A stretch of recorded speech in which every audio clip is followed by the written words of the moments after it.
ونستعينه ونستغفره ونؤمن به ونتوكل عليه ونعوذ بالله من شرور أنفسنا ومن سيئات أعمالنا من يهده الله فلا مضل له ومن يضلل فلا هادي له فلن تجد له وليا مرشدا ونشهد أن لا إله إلا الله وحده لا شريك له والذي لا ضد له ولا ند له لا مثل له ولا مثيل له ولا نظير له ولا كفيل له لا شبه له ولا شبيه له ولا ولد له ولا والد له وهو الواحد الفرد الصمد لم يلد ولم يولد ولم يكن له كفوا أحد ونشهد أن سيدنا ونبينا وحبيبنا وبشيرنا ونذيرنا وطبيبنا وطبيب أرواحنا وحبيبنا وحبيب ربنا محمدا عبد الله ورسوله أرسله بالحق بشيرا ونذيرا وداعيا إلى الله بإذنه وسراجا منيرا أما بعد فقد قال الله تعالى في كلامه المجيد وفي فرقانه الحميد أعوذ بالله من الشيطان الرجيم بسم الله الرحمن الرحيم واعتصموا بحبل الله جميعا ولا تفرقوا واذكروا نعمة الله عليكم إذ كنتم أعداء فألف بين قلوبكم فأصبحتم بنعمته إخوانا وكنتم على شفا حفرة من النار فأنقذكم منها كذلك يبين الله لكم آياته لعلكم تهتدون إن الله وملائكته يصلون على النبي يا أيها الذين آمنوا صلوا عليه وسلموا تسليما اللهم صل على محمد وعلى آل محمد كما صليت على إبراهيم وعلى آل إبراهيم إنك حميد مجيد اللهم بارك على محمد وعلى آل محمد كما باركت على إبراهيم وعلى آل إبراهيم إنك حميد مجيد সকল প্রশংসা মালিককে সকল ক্ষমতার উৎসকে কেউ যেটা পারে না পারে কে সে আল্লাহর দরবারে আমরা শুকরগুজার হচ্ছি করে নিচ্ছি কালিমাতুশ শুকর আলহামদুলিল্লাহ সবাই গলা খুলে আওয়াজ করে বলুন রব্বানা লাকাল হামদ حمدا كثيرا طيبا مباركا فيه يا ربي لك الحمد كما ينبغي لجلال وجهك وعظيم سلطانك لك الحمد بالإيمان لك الحمد بالإسلام لك الحمد بالقرآن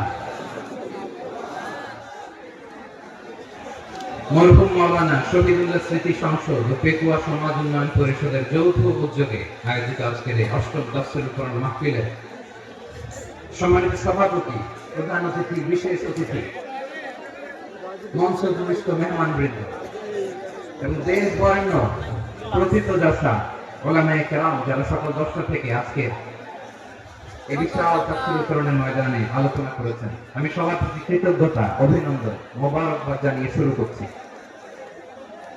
আল্লাহর রাব্বুল ইজ্জত জালালের দরবারে শুকরিয়া জ্ঞাপনের পাশাপাশি আমি আপনাদের শুকরিয়া জানাই যারা কক্সবাজারের বিভিন্ন থানা থেকে, চট্টগ্রামের বিভিন্ন থানা থেকে এবং বাংলাদেশের বিভিন্ন জেলা থেকে আজকে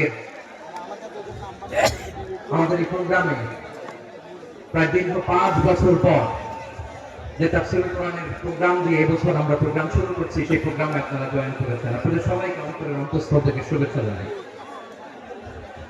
আমি অন্তরের অন্তঃস্থল থেকে শুভেচ্ছা জানাতে চাই আমার প্রিয় সাংবাদিক বন্ধুদের, electronics media, printing media, YouTuber ভাইদের। আজকে এই প্রোগ্রামের শান্তি শৃঙ্খলা নিরাপত্তার দায়িত্বে নিয়োজিত ছিল পুলিশ বাহিনী, বিডিআর বাহিনী, তারপরে র্যাব, দেশপ্রেমিক সেনাবাহিনী এবং পেকুয়া ভলান্টিয়ার ভাইয়েরা, যারা যেভাবে আজকের প্রোগ্রামকে সার্থক করার জন্য আপনারা শ্রম দিয়েছেন, সময় দিয়েছেন, মেধা দিয়েছেন, উপস্থিত হয়ে প্রোগ্রামকে সার্থক করেছেন, আমি সবাইকে শুভেচ্ছা এবং মোবারকবাদ জানিয়ে শুরু করতে চাই। সম্মানিত ভাইয়েরা, আমাদের সময় হাতে খুব কম। বড় তাফসীর প্রোগ্রামগুলোর সবচেয়ে বড় ক্রাইসিস বা প্রবলেম হচ্ছে এখানে শোডাউন থাকে বেশি, ইউটিউবার থাকে বেশি, নিউজ কভারেজ বেশি, কিন্তু মন খুলে, প্রাণ খুলে, নিঝুম নিস্তব্ধ একটা পরিবেশে কথা বলার যে সুযোগ, সেটা হয়ে ওঠে না। কিন্তু আমরা একটু কষ্ট করলে, একটু স্যাক্রিফাইস করলে এটা সম্ভব।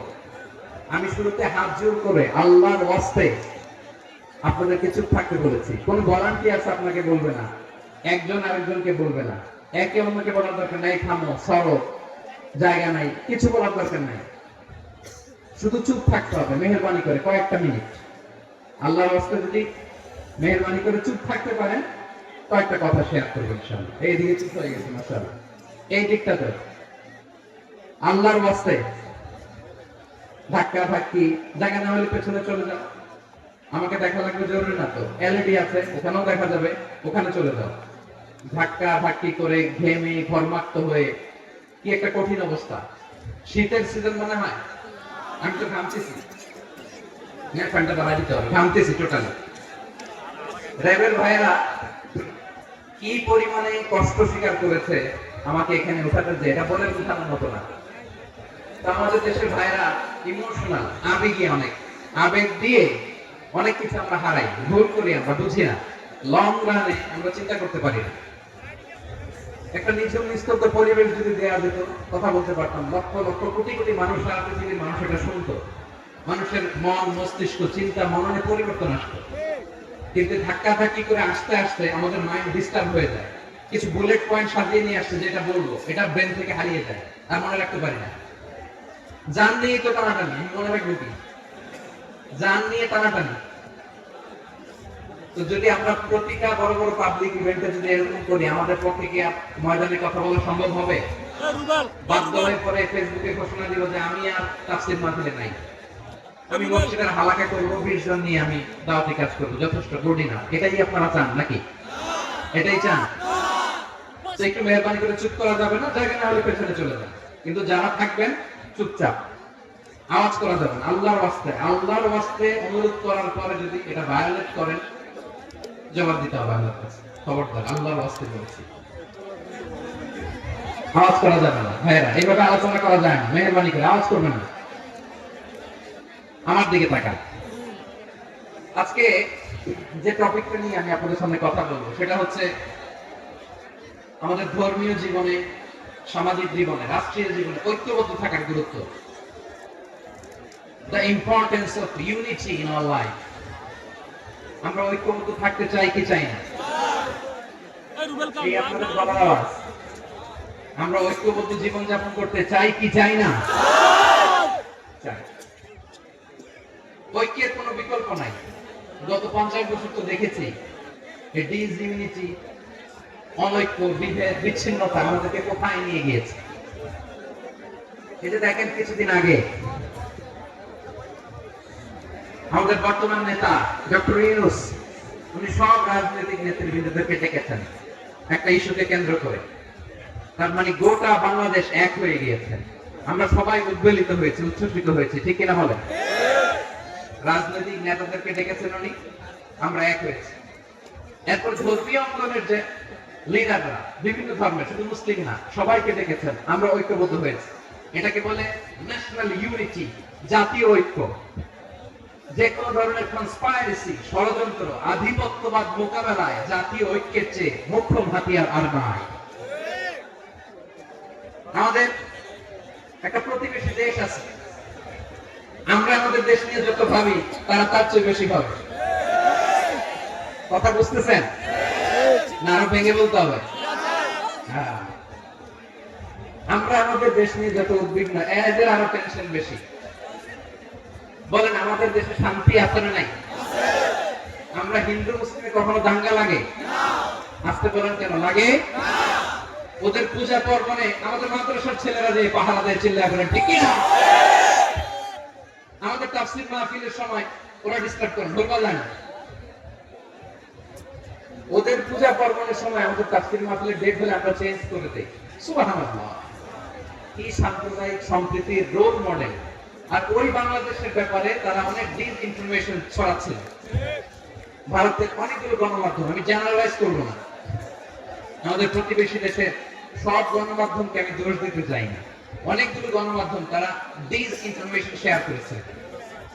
ডিসইনফরমেশন আর মিস ইনফরমেশনের পার্থক্য আছে। মিস ইনফরমেশন না জেনে ভুল বুঝে একটা মিথ্যা বা ভুল তথ্য ছড়িয়ে দেয়, এটা ক্ষমা আছে, এটা কি আছে।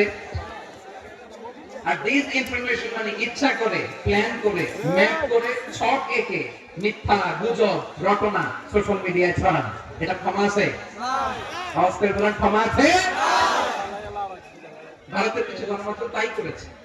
আমরা ব্যথিত হয়েছি, আমাদের হৃদয়ে রক্তক্ষরণ হয়েছে।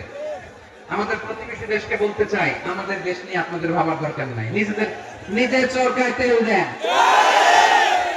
নিজের দেশ নিয়ে ভাবেন। গত মাসের ভয়েস অফ আমেরিকার রিপোর্ট, বাংলাদেশে সংখ্যালঘু জনগোষ্ঠী আগের চেয়ে বেশি নিরাপত্তা পাচ্ছে। Report voice of America, Muslim report নাকি? মুসলিম জরিপ, ভয়েস অফ আমেরিকা। কথা বুঝে নাই বোধহয়। ভয়েস অফ আমেরিকা কি আমাদের রিপোর্ট না? ভয়েস অফ আমেরিকার জরিপ, বাংলাদেশের সংখ্যালঘু জনগোষ্ঠী আগের চেয়ে ভালো নিরাপত্তা পাচ্ছে। শুধু এখানেই শেষ না, মাইক্রোসফটের একটা জরিপ শোনাই আপনাদেরকে। তারা সারা পৃথিবীতে গুজব, ভুয়া আর মিথ্যা নিউজ ছড়ানোতে কোন দেশ সেরা একটা রিপোর্ট করেছে। এর মধ্যে 1 নম্বরে এসেছে ভারতের নাম। মাইক্রোসফট তো মুসলমানরা চালায় না? কথা বুঝে নাই বুঝে? প্রতিবেশী দেশকে বলবো, আপনারা নিজের চরকায় তেল দেন, আপনারা শান্তিতে থাকেন, আমাদেরকেও শান্তিতে থাকতে দেন। সব চেঞ্জ করা যায়, প্রতিবেশী চেঞ্জ করা যায় না। আমাদের ল্যান্ড তাদের ল্যান্ড, পাশাপাশি। আমরা চাই তারাও সুখে থাক, আমরাও সুখে থাকি, ঠিক কিনা? কিন্তু প্রতিবেশী হলে বন্ধুত্বপূর্ণ আচরণ করতে হয়। প্রতিবেশী যদি বন্ধু না হয়ে প্রভু হতে চায়, এরকম দানব প্রতিবেশী কেউ চায় না। ভারত যদি বন্ধুত্ব উপহার দেয়, আমরা বন্ধুত্ব দিব, কি বলেন? তারা যদি বন্ধু সুলভ আচরণ করে, আমরা বন্ধুত্ব উপহার দেব। কারণ আমাদের পররাষ্ট্র নীতি হচ্ছে সবার সাথে বন্ধুত্ব, কারোর সাথে বৈরিতা নয়। আলহামদুলিল্লাহ বলেন, কত চমৎকার পলিসি আমাদের। আমরা নির্বিবাদী, আমরা বাংলাদেশিরা শান্তিকামী। We are proud of that. এজন্য আমরা গর্ববোধ করি। আমাদের পররাষ্ট্র নীতি সবার সাথে বন্ধুত্ব, কারোর সাথে শত্রুতা নয়। তাই প্রতিবেশী দেশকে বলবো, আমার ভাইরা, আপনারাও আমাদের ভাই, বন্ধুত্ব দিলে বন্ধুত্ব পাবেন। বন্ধুত্ব ইজ ওয়েলকাম, দাদাগিরি নয়। বন্ধুত্ব ওয়েলকাম, দাদাগিরি নয়। Loud and clear. ভারত যদি বন্ধুত্ব দেখায়, বন্ধুত্ব পাবে। কিন্তু ভারত যদি বাংলাদেশে আধিপত্যবাদ বিস্তার করতে চায়, বাংলাদেশের 18 কোটি জনগণ সেটা রুখে দেবে। ভারত যদি গৌর গোবিন্দের ভূমিকায় নামতে চায়, দেশের 18 কোটি মুসলমান শাহজালালের ভূমিকায় নামবে।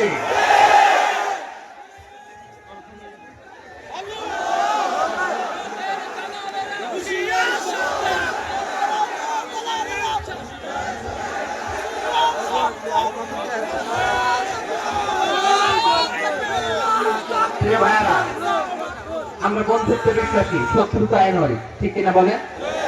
আল্লাহ আমাদেরকে বোঝার তৌফিক দান করুন। তাহলে এই যে তারা বলেছে এদেশে সংখ্যালঘুরা কষ্টে আছে, দুঃখে আছে, এটা কি ঠিক? বলেন এটা কি ঠিক? না, তারা ডিসইনফরমেশন শেয়ার করে, সেটা ঠিক নয়। আমার প্রতিবেশী বন্ধু রাষ্ট্রকে বলবো, আপনারা এটা করবেন না, এটা করবেন না। আমরা শান্তিতে আছি, আপনারাও শান্তিতে থাকেন, আমাদেরকেও শান্তিতে থাকতে দেন। এই যে চিটাগাংয়ের অ্যাডভোকেট আলিফ হত্যাকাণ্ডে গোটা বাংলাদেশ আমরা ধৈর্যের পরাকাষ্ঠা দেখিয়েছে, চিল্লায় বলেন ঠিক কিনা? আমাদের নেতা আমাদেরকে ডেকেছে, আমরা শান্ত থেকেছি। আমরা শান্ত থাকতে চাই, আমরা ঐক্যবদ্ধ থাকতে চাই। যে কোনো ষড়যন্ত্র রুখে দেওয়ার জন্য ঐক্যবদ্ধ প্রচেষ্টার কোনো বিকল্প নাই। তাই আজকের আলোচনার ছোট্ট একটা টপিক আমি শিরোনাম ঠিক করেছি, আমাদের জীবনে, সমাজ জীবনে, ধর্মীয় জীবনে, রাষ্ট্রীয় জীবনে ঐক্যবদ্ধ থাকার গুরুত্ব। এবার আওয়াজ করে পেকুয়ার ভাইরা বলেন, আমরা ঐক্যবদ্ধ জীবনযাপন করতে চাই কি চাই না? আল্লাহ তাআলা সেই নির্দেশনাই দিচ্ছেন। আল্লাহ তাআলা ইরশাদ করছেন, ওয়া'তাসিমু বিহাবিলিল্লাহি জামিআন ওয়া লা তাফাররাকু ওয়াযকুরু নি'মাতাল্লাহি আলাইকুম إذ كنتم أعداء فألف بين قلوبكم فأصبحتم بنعمته إخوانا وكنتم على شفا حفرة من النار فأنقذكم منها كذلك يبين الله لكم آياته لعلكم تهتدون الله أكبر করেন। আল্লাহ বললেন, ও গোলামেরা শোনো, ওয়া'তাসিমু বিহাবলিল্লাহি জামিআ, ও আমার গোলামেরা সবাই মিলে আল্লাহর রশিকে আঁকড়ে ধরো। আল্লাহর রশি হলো ইসলাম, আল্লাহর রশি হলো কোরআন। আল্লাহ বললেন কোরআনকে আঁকড়ে ধরো, ইসলামকে আঁকড়ে ধরো। একা একা আঁকড়ে ধরলে চলবে না, জামিয়া সবাই মিলে আঁকড়ে ধরো। এই আদেশটা আমাদের জন্য দান করেছেন কে? আল্লাহ তাআলার নির্দেশ, ওয়া'তাসিমু বিহাবলিল্লাহি জামিআ, সবাই মিলে আল্লাহর রশিকে আঁকড়ে ধরো। হাবলুল্লাহ মানে আল্লাহর রশি। হাবলুল্লাহ মানে কি? রশি। এই হাবলুল্লাহ আল্লাহর রশি, আল্লাহর রজ্জু দ্বারা উদ্দেশ্য হচ্ছে ইসলাম। আল্লাহর রজ্জুর উদ্দেশ্য কি? তাফসীরে অনেক ব্যাখ্যা এসেছে। এই এরকম পরিস্থিতিতে তাফসীরের সূক্ষ্ম সূক্ষ্ম বিষয়গুলো আমরা শোনাতে চাই, কিন্তু পরিবেশ হয়ে ওঠে না। আল্লাহর রজ্জু, আল্লাহর রশি দ্বারা উদ্দেশ্য হচ্ছে ইসলাম। আল্লাহর রজ্জু, আল্লাহর রশি দ্বারা উদ্দেশ্য হচ্ছে কোরআন। কারণ কোরআন আমাদেরকে ঐক্যবদ্ধ করে, ইসলাম আমাদেরকে ঐক্যবদ্ধ করে। চিল্লায় বলেন ঠিক কি না? এজন্য আল্লাহ বললেন, তোমরা আমার রশিকে আঁকড়ে ধরো, বিচ্ছিন্ন হয় না। আমার দেয়া নিয়ামতগুলো স্মরণ করো। যখন তোমরা ছিলে শত্রু, তোমাদের মধ্যে হৃদয়ে আমি আল্লাহ ভালোবাসা ঢেলে দিলাম, ফলে তোমরা সবাই ভাই ভাই হয়ে গেলে। তোমরা সবাই ছিলে জাহান্নামের কিনারায়, জ্বলন্ত অগ্নিকাণ্ডের পাশে। আমি আল্লাহ দয়া করে ঈমানের বদৌলতে তোমাদেরকে আগুন থেকে ফেরালাম। আমি আল্লাহ দয়া করে তোমাদেরকে জান্নাতের পথ দেখিয়ে দিলাম। সুবহানাল্লাহ। এমন পথ দেখালাম যে পথ তোমাদেরকে জান্নাতে নিয়ে যাবে, পথের দিশা তোমরা পাবে। লাআল্লাকুম তাহতাদুন। প্রিয় ভাইরা, তাহলে আমাদের ঐক্যবদ্ধ থাকতে হবে। এই নির্দেশটা যদি মন মতো আমি বানায় বলতেছি, নির্দেশটা কার? আল্লাহ। তাহলে আমাদের ঐক্যবদ্ধ জীবনযাপন করতে হবে। প্রিয় ভাইরা, ইসলাম আমাদের ঐক্যবদ্ধ করে, ঐক্যবদ্ধ করে। বিচ্ছিন্ন হওয়া যাবে না। বিরোধ, বিচ্ছিন্নতা, মতানৈক্য, এগুলো আমাদেরকে ধ্বংস করে। আমাদেরকে দুর্বল করে, আমাদের ঐক্যবদ্ধ প্রচেষ্টা আমাদেরকে বিজয়ের দিকে এক ধাপ এগিয়ে নেয়। চিল্লায় বলেন ঠিক কিনা? এজন্য আল্লাহ বললেন ওয়া'তাসিমু বিহাবলিল্লাহি জামিআ, তোমরা আল্লাহর রশিকে আঁকড়ে ধরো, তোমরা ঐক্যবদ্ধ জীবন যাপন করো, তোমরা বিচ্ছিন্ন হয়ো না। বিচ্ছিন্ন হইলে লস, ঐক্যবদ্ধ হলে সেখানে কল্যাণ আছে না নাই? মাইকে কি সমস্যা হয়েছে তোমার? এবার ঠিক আছে প্রিয় ভাইরা, শেষ করে দেই না? তাইলে শেষ করে দিব। গত 2 দিন আগে এসে বসে আছেন, আর আমি আসার 20 মিনিটের মধ্যে উঠে যাচ্ছেন কেন? আর সহ্য হচ্ছে না? আর পারতেছেন না? হ্যাঁ, বসেন। যাদের খুব জরুরত তাদেরকে বেরোতে দেন। অনেকে সকাল থেকে বসে আছে, ওয়াশরুমে যেতে হবে, সারাদিন কিছু খায় নাই, পাগলের মতো বসে আছে। আমি জানি, সব রিপোর্ট আছে আমার কাছে। মেহেরবানি করে বিশৃঙ্খলা করবেন না, আল্লাহর ওয়াস্তে, আল্লাহর ওয়াস্তে। যাদের কষ্ট হচ্ছে বের হয়ে যান। আরো কয়েক মিনিট কথা বলে আমরা শেষ করব। আল্লাহর ওয়াস্তে, আল্লাহর ওয়াস্তে বলার পরেও এরকম বিশৃঙ্খলা করা মোটেও কাম্য নয় প্রিয় ভাইরা। আল্লাহর ওয়াস্তে, এই শব্দটা কতবার ইউজ করেছি আমি, আল্লাহর ওয়াস্তে। আপনার বুক পাবে না? হ্যাঁ, ভয় হয় না আল্লাহ? একটু থামেন, একটু থামেন, মেহেরবানি করে, মেহেরবানি করে। এই তো, হ্যাঁ, আল্লাহর ওয়াস্তে প্রিয় ভাইরা, ঐক্যবদ্ধ হতে হবে আমাদেরকে। আদেশটা কার? একটু আওয়াজ করবেন। ঐক্যবদ্ধ জীবন যাপন করতে হবে, আদেশটা কার? আমাদের আগে যে সমস্ত জাতি গোষ্ঠী ধ্বংস হয়েছে, বিভেদের কারণে হয়েছে। বিশ্বনবী বলেন, বুখারীর বর্ণনা, ফাইন্নামা আহলাকাল্লাযীনা মিন ক্বাবলিকুম কাসরাতু মাসাইলিহিম ওয়া ইখতিলাফুহুম আলা আমবিয়াইহিম। তোমাদের আগে ইহুদি নাসারারা যারা ধ্বংস হয়েছে, আমার গজবে উপনীত হয়েছে, 2টা কারণ ছিল। নাম্বার 1, কাসরাতু মাসাইলিহিম, বেশি প্রশ্ন করত, প্রয়োজনে অপ্রয়োজনে নবীরে প্রশ্ন করে আটকাইতে চাইতো, এরকম ডাকাত ছিল তারা। 2 নম্বর কারণ, ওয়াখতিলাফুহুম আলা আমবিয়াইহিম, ইখতিলাফ করার কারণে, বিভেদের কারণে, পারস্পরিক বিরোধে জড়ানোর কারণে তারা ধ্বংস হয়েছে। এখন বলেন, আমরা কি আল্লাহর গজব চাই? আমরাও কি তাদের মতো ধ্বংস হতে চাই? এজন্য আল্লাহ তাআলা সূরা আলে ইমরানের 105 নম্বর আয়াতে বললেন, ওয়ালা তাকুনু কাল্লাযীনা তাফাররাকু ওয়াখতালাফু মিন বা'দি মা জাআহুমুল বায়িনাত ওয়াউলাইকা লাহুম আযাবুন আযীম। খবরদার, প্রমাণ পাওয়ার পরেও, দলিল নাযিল হওয়ার পরেও যারা বিরোধ করেছে, ইখতিলাফ করেছে, বিচ্ছিন্ন হয়েছে, খবরদার তোমরা তাদের মতো হও না। যদি তাদের মতো হও তাহলে জেনে রাখো, ওয়াউলাইকা লাহুম আযাবুন আযীম, তাদের জন্য আমি মর্মন্তুদ শাস্তি প্রস্তুত করে রেখেছি। যারা বিচ্ছিন্ন হয়েছে, বিরোধ করেছে, তারা কারা? ইহুদি নাসারা। এই আয়াতের তাফসীরে কাল্লাযীনা তাফাররাকু ওয়াখতালাফু, যারা বিচ্ছিন্ন হয়েছে, বিরোধ করেছে, তারা কারা? মুফাসসিরিন ইকরাম বলেছেন তারা ইহুদি নাসারা। আওয়াজ করে বলুন তো, তারা কারা? ইহুদি নাসারা। বিষ্ণু ঈসা ইসলাম সুনানে আবু দাউদ এবং তিরমিজির হাদিসে বলেন, ইফতারাকাতিল ইয়াহুদু আলা 71 ফিরকা, ইহুদিরা 71 দল হয়েছে। এটা করতে করতে কয় দল? সবাই বলে নাই, কয় দল? ওয়াফতারাকাতিন নাসারা আলা 72 ফিরকা, আর নাসারারা হচ্ছে 72 দল। আওয়াজ করে বলুন তো, কয় দল? ওয়াসাতাফতারিকু হাদিহিল উম্মাহ ব73 ফিরকা। আর বিশ্বনবী আফসোস করে বলেন, আমার উম্মত হবে 73 দল। ইহুদি 71 দল, নাসারা 72 দল, আর আমার উম্মত, বুঝে থাকলে আওয়াজ করে বলেন। বিশ্বনবী বলেছেন, আমার উম্মত ভাগ হবে কয় দলে? 73। কুল্লুহা ফিন্নার, সব জাহান্নামে যাবে, ইল্লা ওয়াহিদা, একটা দল ছাড়া। সাহাবারা বললেন, মান বিয়া ইয়া রাসূলুল্লাহ, সেই নাজাত প্রাপ্ত জান্নাতি দল কোনটা? আপনি কি আমাদের বলবেন না? আপনি মেহেরবানি করে একটু বলে দেন তারা কারা? বিশ্বনবী বললেন, মা আনা আলাইহি ওয়া আসহাবি, আমি এবং আমার সাহাবারা যেই মতের উপর, যেই পথের উপর আছে, এই মত এবং পথের উপর যারা থাকবে তারাই জান্নাতের দল হয়ে যাবে। যারা আমার মত, আমার সাহাবীর মত এবং পথকে অনুসরণ করবে, তারাই জান্নাতে যাবে। তাহলে প্রিয় ভাইরা, আমরা কি আর ইখতিলাফ করব, কাদা ছোটাছুরি করব? করবেন না যে বোঝাই তো যাচ্ছে দৃশ্য দেখে। ধাক্কাধাক্কি আপনারা করবেন না। আপনাদের এই যে আমলনামা তো আমার কাছে আছে। পেকুয়ার ভাইরা, এটা তো আমার ওয়ার্ম আপ প্রোগ্রাম। আমার বিভাগীয় প্রোগ্রাম হচ্ছে 8 বিভাগে 8টা। কয়টা? এটা কেন নিলাম? নেয়ামতুল্লাহ নিজামীর জ্বালা থেকে বাঁচার জন্য।